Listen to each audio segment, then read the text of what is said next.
It's Madden NFL 24, and it's brought to you by EA Sports. It's the Los Angeles Chargers and the Tennessee Titans, and it comes your way next. We welcome all of you to Nissan Stadium on the banks of the Cumberland River in downtown Nashville, Tennessee. Today we've got a fun AFC matchup on tap, as it'll be the LA Chargers taking on the Tennessee Titans. Brandon Gaudin joined by Tennessee Sports Hall of Famer Charles Davis. At CD, these Titans stumbled a bit last year. They were coming off 6 straight winning seasons, a #1 seed in 2021, but they fell to 7-10 a year ago. A major surprise because it certainly looked like they had the division locked up around midseason. The big key for them, more consistency at the quarterback position, keeping their guy healthy and being able to run the football as impressively as they've done in the past. Meanwhile, for the Chargers, they have the pieces in place. They were a playoff team in 2022. What do you see for them this year? You give this team full health throughout the season, and they have a chance to be not just a playoff team again, but beyond, because they'll scare the heck out of you on the offensive side of the ball. Defensively, that's where they have to start playing a little bit better.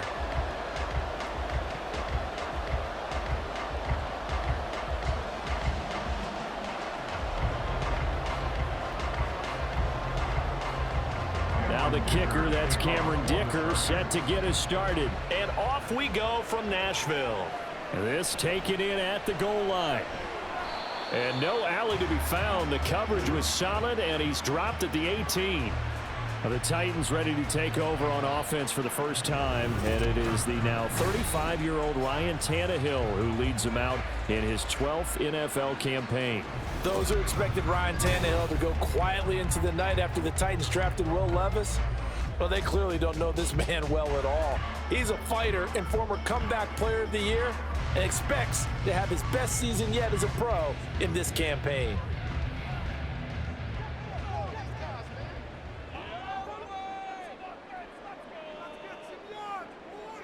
Tannehill to the air right off the bat.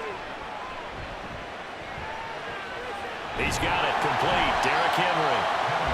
And that's good for a pickup of 10 yards. And they'll be left with a second and about a foot. Just about every quarterback is trained to really look downfield first before you come back and make a nice, safe throw. And in this case, that's exactly what he did. Found his running back, let him create some space, and it turned out to be a nice play for the offense. The NFL's leading rusher in 2019 and 2020, Derrick Henry. And this is going to be a Titans first down as he gets us up past the 30 to the 32. Another powerful run and another workhorse season in the books for Henry. Let's take a peek at his numbers. He's led the NFL in carries and topped 1,500 yards for the 3rd time in 4 years. In addition, 5th straight year with double-digit touchdowns.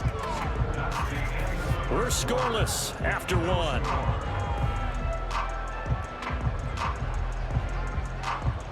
Ready for the second quarter from Tennessee, and it's the homestanding Titans in possession.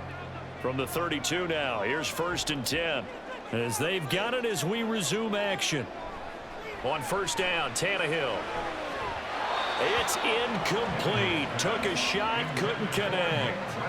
And they're not going to go quietly into this halftime break. They know they're in for a fight, so they're trying to make every possession count. They took the big shot there, but it winds up incomplete.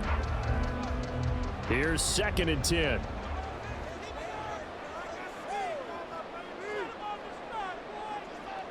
To throw is Tannehill. The catch made by DeAndre Hopkins.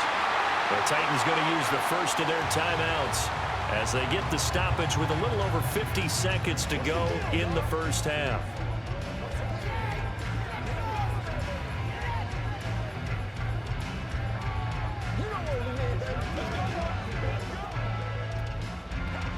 A pair of first downs gives them a 1st and 10 up at the 44.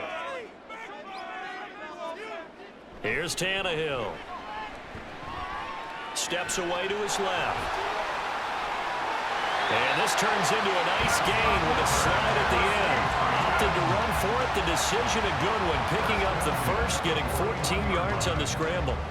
Partner, there's a downside to everything, and the danger of man coverage is if you're locking down your target, you often turn your back to the quarterback and you don't see him. Sometimes you open up a big lane for him to hit you for big yardage, and that was an astute play by him to scramble out, see that lane, and burn them for a first down.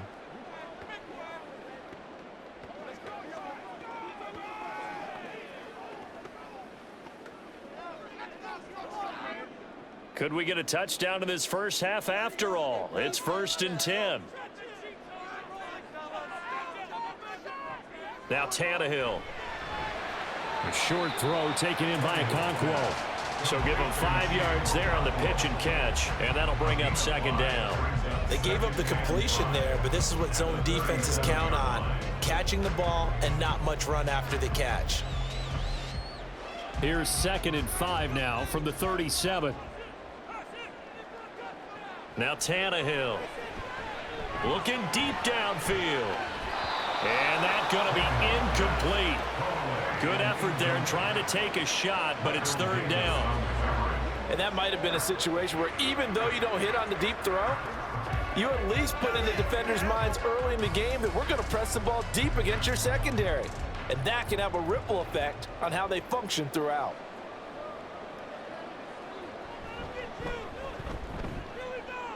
The Folks kick is good, and that will do it for this first half. So we've reached halftime here in Nashville, the Music City, with the Titans out in front. As we'll head down to Orlando, that's where we find our man Jonathan Coachman at our EA Sports Halftime Report. Coach. If you missed the first half, there's not much to get you caught up on. Just the lone field goal accounting for the entirety of the scoring.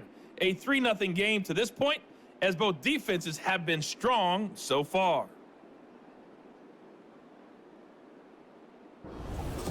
Okay, Coach, thanks as always. This one's still anyone's game as we welcome you back for quarter number 3.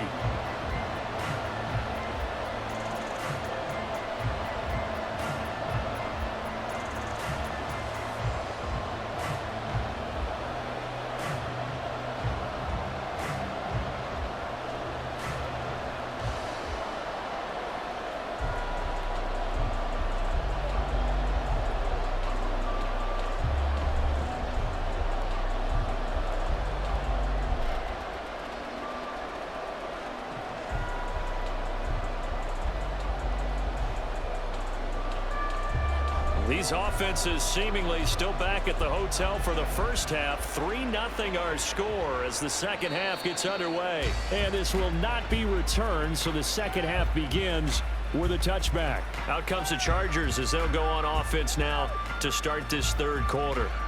And they're on the losing end of things here. What do they need to do if they're going to turn things around, CD?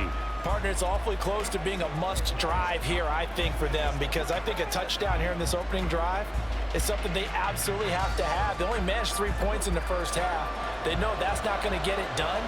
So without adding pressure to them, they already know the stakes. They need a touchdown here to get things started.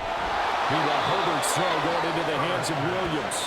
And they're able to get this one across the 35. He was held without a catch in the first half, but he's got one here, and he also picks up a first down.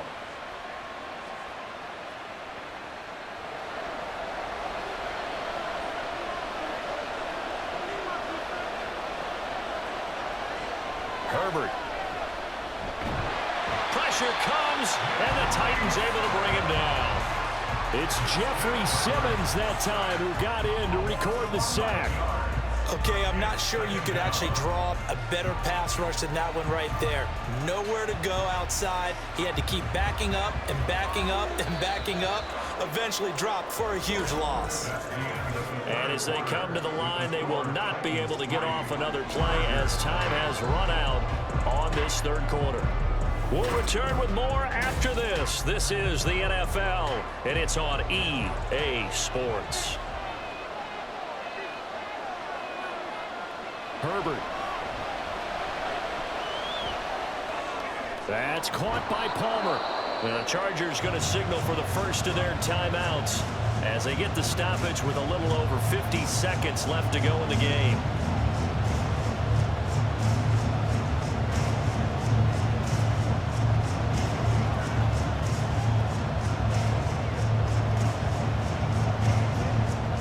This definitely 4-down territory at this point, but a critical 3rd down here. Throwing, Herbert. Work in the middle of the field, and he's got a man complete. And he's going to have another 1st down as the tackle's made at the Titans' 44-yard line. Now the Chargers will use the 2nd of their timeouts as the clock stops here with 46 seconds left to play.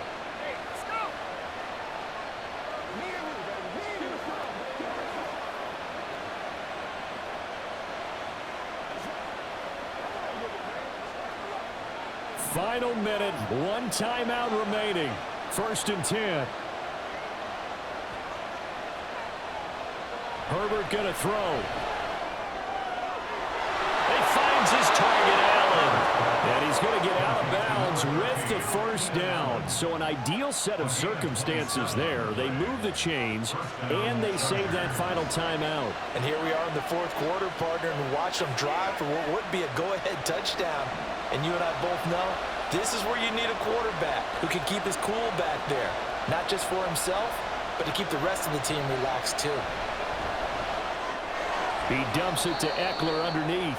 Sometimes it's hard to figure, but you can live with incompletions in this situation. You can't live with these short gains that take time off the clock. You know who loves it? This defense.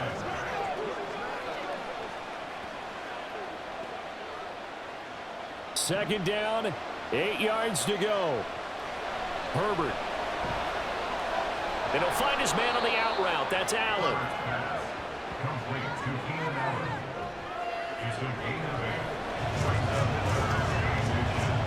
And now the timeout call.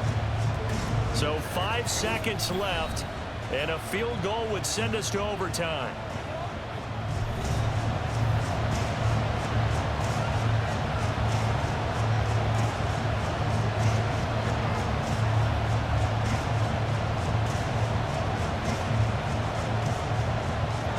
So here we go. Maybe the biggest kick of the game forthcoming.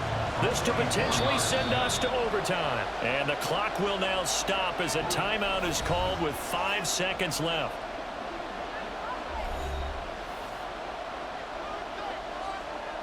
So the field goal unit is on the field as this is a big spot right here. This to tie things up in the final minute. And his kick is indeed good, and they will tie this game here in the final seconds. This hasn't exactly been a battle of one touchdown after the other, quite the opposite. But at 3-3 now here in the 4th, it's been an entertaining game considering just 2 field goals. Yeah, is it really a football game now, or are we watching baseball? Because this feels like a pitcher's duel, doesn't it? Nice, intense, on the edge of your seat. Have you been scoring this one? A lot of strikeouts and ground balls in this one.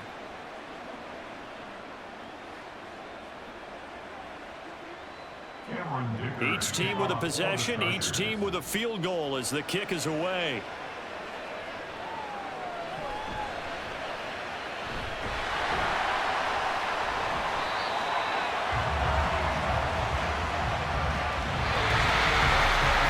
And we have free football. Overtime. Here we go, my friend. And the way this game played out, this is exactly how it should end, going to overtime, because neither one got an advantage today.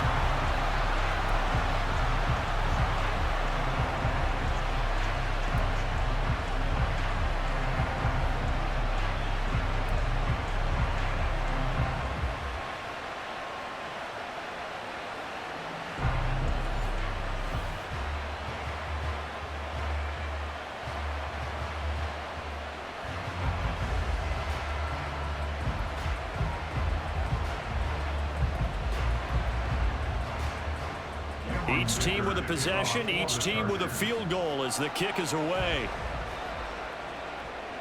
From the end zone, here's Julius Chestnut. And ultimately, he stopped right where he would have been if he had simply gone down to a knee at the 25. They were trying to create some space to run. They created the penalty. And you work on it so much. You work on it so hard. But it's tough to simulate game speed in practice, and that often runs you into a penalty. So the special teams penalty cost some yardage there as they come out on 1st and 10. Tannehill going to turn and give this to Henry. And that closed up quickly there as he gets it up only to about the 17. Short gain there to start overtime. Almost a tester play, wasn't it? Wanted to see if the guys on defense were going to fit the gaps the correct way, because we're in overtime. So it's not just physical tiredness out there, right? Mentally, are you still doing what you're supposed to do? And they were up to the task on that play. And certainly fatigue on both sides of the football.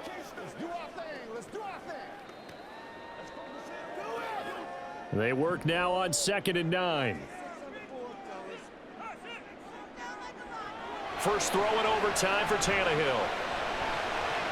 Gets it to Burks. And he'll be out of bounds at the 25-yard line.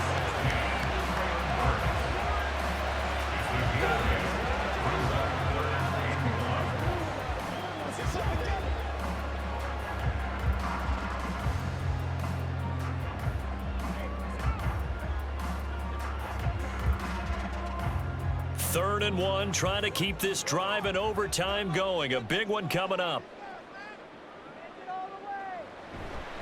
They'll try to run for the first with Henry. And he gets it to the 34, going up for the first. The backfield guy can take it the distance, but in short yardage, trying to pick up first downs, that big guy, always a nice luxury to have, isn't he? A solid run by Derrick Henry, and here's another 1st and 10. Now they'll run on the draw. And he'll manage maybe 10 yards, but they'll surrender that defensively, no problem. On any explosive run, you can almost feel the ground shaking, and that's from the offensive linemen creating space for their runners. I had an old coach tell me before, they always told his runners, run around the offensive line in pregame. Get used to the ground shaking so you don't trip and fall when it happens in a game.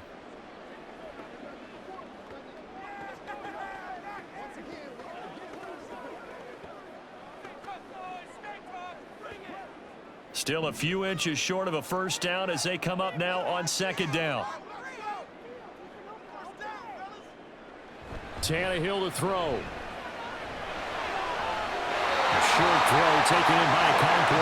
And he's got a first down here as he stops the clock, but just 16 ticks remaining. Many different ways to create space, but on that play, he did it with that big, wide body of his. Didn't get a whole lot of yardage on the play, but it did what it was supposed to. Pick up a first down. 2 first downs have him up near midfield now on 1st and 10.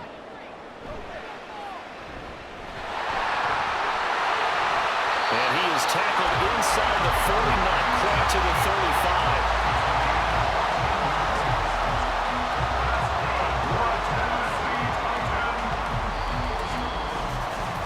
One overtime, how about 2? We need another. We're still even. We'll switch sides and have that second overtime in just a moment. So from Charger territory now, here's a 1st and 10 at the 37-yard line. Here's Tannehill.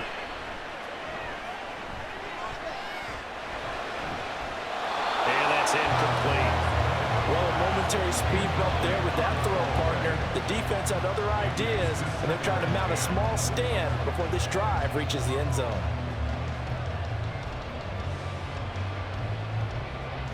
After the incomplete pass, here now is 2nd and 10. Henry up the middle. And he'll snag about 5 yards down to the 32. They've had some success here in overtime with this opening drive running the football right back to that well. And why not? When you have that kind of success, make them stop you, and until they do, keep going back to that well you just spoke about. I think there's more water there and available to them. Tannehill. And that is incomplete. But they're certainly being aggressive here. It's like being a sprinter in a 100-meter dash, exploding out of the blocks, trying to push the ball downfield. Guaranteed this defense better be on their toes. They're going to be tested all game. So on 4th down, out trots the kicker in a big spot here. This to at least get them a lead here in overtime. And he got it. The kick is good. And they have won it here in double overtime. Now remember, this one is not over, but with the time running short here in this overtime, that could very well be the game winner. Yeah, remember now, the other team does get a possession, but when the clock runs out, that's it. So that was a well-calculated drive to use up the majority of the clock and leave your opponent with little to no time left.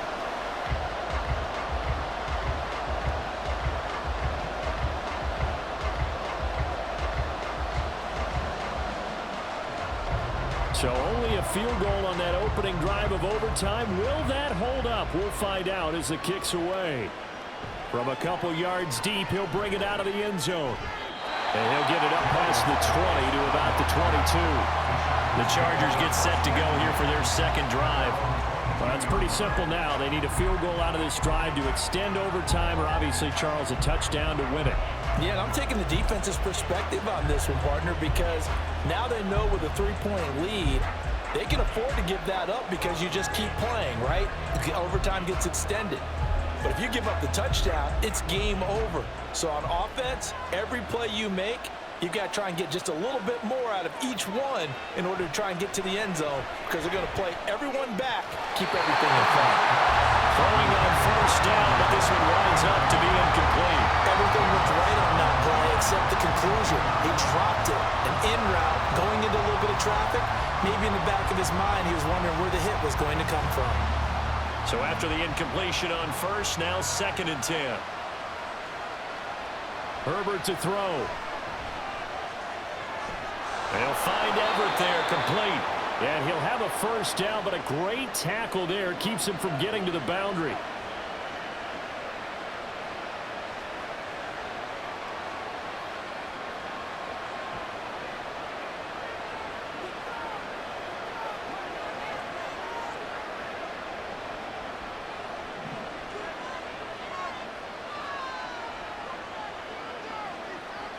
Now Herbert.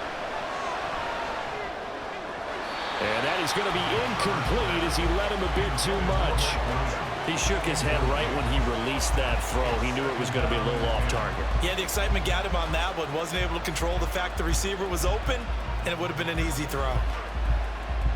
They'll try again from the 36 on 2nd and 10. Back to throw here, Herbert. And oh my gracious, if he could have just clutched that and fallen to the ground, it's an overtime victory, but instead we keep going. Give them credit for excellent coverage, tight coverage. They're doing a lot of things that we talked about in basketball. They're causing disruptions in the passing game. And as long as that continues, it'll be tough for them to gain any momentum throwing the ball downfield. Going to throw on 3rd down with Herbert. And this nearly intercepted. Oh, it's a victory if he could have held on to the football, but it does lead to a 4th down. Once that ball was popped in the air, you could almost hear the silence, the collective breath being held here in the stadium. Let's be honest about it. We both came out of our chairs, didn't we? All right, anytime you see the ball in the air like that, there is that collective rise. And he's brought down. Can't do anything with the football. It's a sack and a turnover on downs. The 4th down play doesn't work for the Chargers. And the Titans, they've got the football back, and they've got it in great field position. The D brought the house, they called the blitz, and they get to the quarterback, overwhelming the O-line. And I would love to know, we'll find out later on, was that called before the play, or did they audible into it? Because defenses change plays as well as offenses. Sometimes they get the set they want. They go right to the blitz, and in this case, they nailed it. Got right to the quarterback. No chance on that 4th down. Another one in the books for his partner, always